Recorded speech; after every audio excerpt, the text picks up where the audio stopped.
The Winter Olympics have been getting a lot of attention this year, and very little of it is about the actual athletic ability of the competitors. Between the fact that it's in South Korea, just miles from the guy who wants to either dominate the world or blow us off the map, he seems like he's fine with either one, and then them sending athletes to compete, it's been a stressful time for the Winter Games. Unfortunately, like has happened with many of the sporting events in the United States this year, the Winter Olympics has become more about politics, and less about sports. Sadly, despite the fact that those who have some sort of minority status because of race or the chosen UAL orientation insist that they just want to be treated the same, we find again that what they really want is special treatment. Only now are we finding out that those who profess to be living the LGBTQ lifestyle have insisted that they get a very special set of accommodations, because they need special treatment. CNN gleefully reports that the now relatively large number of LGBTQ athletes have their very own Pride House in Olympic Village. LGBTQ athletes have a place to call their own in the Olympic Village in Pyeongchang. It's called the Pride House, a building in the village that's a safe space for gay and lesbian athletes, their friends, family, and supporters. The first Pride House popped up during the 2010 Winter Olympics in Vancouver, and since then they have appeared at a number of international sporting events, including the 2012 Summer Olympic and Paralympic Games in London and the 2016 Summer Games in Rio, Brazil. What makes the Pride House in Pyeongchang special is that it's the first one to be affiliated with and hosted by a National Olympic Committee. It's also the first Pride House in Asia. The Canadian Olympic Committee hosts the Pride House in its Canada Olympic House in the Village, in a collaboration with Pride House International, which promotes equality and diversity in sports, and the Korean Minority Culture and Rights Centre. Team Canada is proud to embrace its diversity at Canada House, which includes a sign at the front door welcoming all, and knows that as a team, we are stronger when we celebrate our differences, Chris Overholt, CEO and Secretary General of the Canadian Olympic Committee, said in a statement.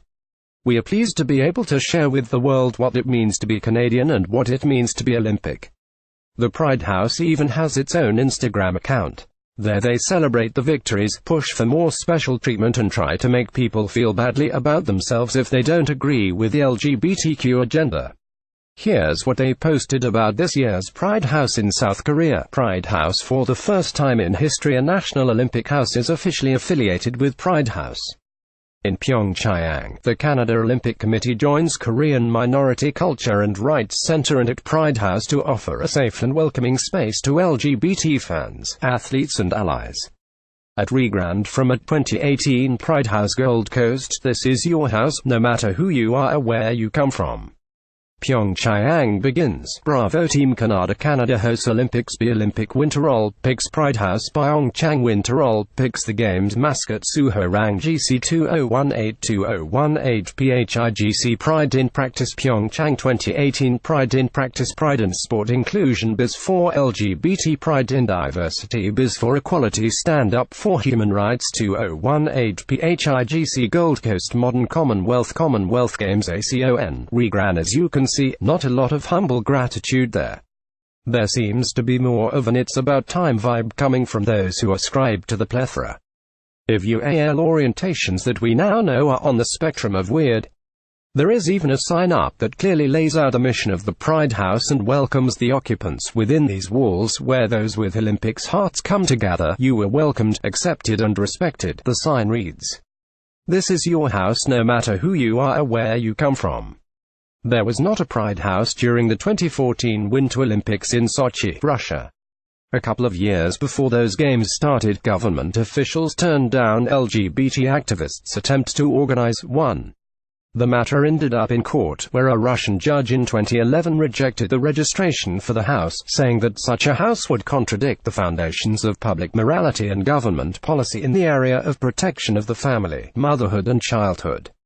While it's difficult to imagine that Russia would have the right idea on anything, but they might be the only ones with the spine to stand up and say what a lot of people are thinking. It's weird, and not a little disturbing.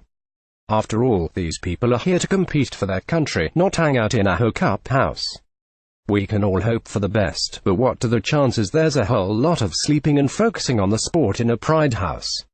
For the web powered by Zergnet Olympic figure skater handles wardrobe malfunction perfectly. The real reason you don't hear about LeAnn Rimes anymore. Here's who Jackie Kennedy thought had her husband killed. The real reason Jennifer Aniston and Justin Theroux split. This is what's at the center of Bristol Palin's divorce. The victims of the Florida school shooting revealed.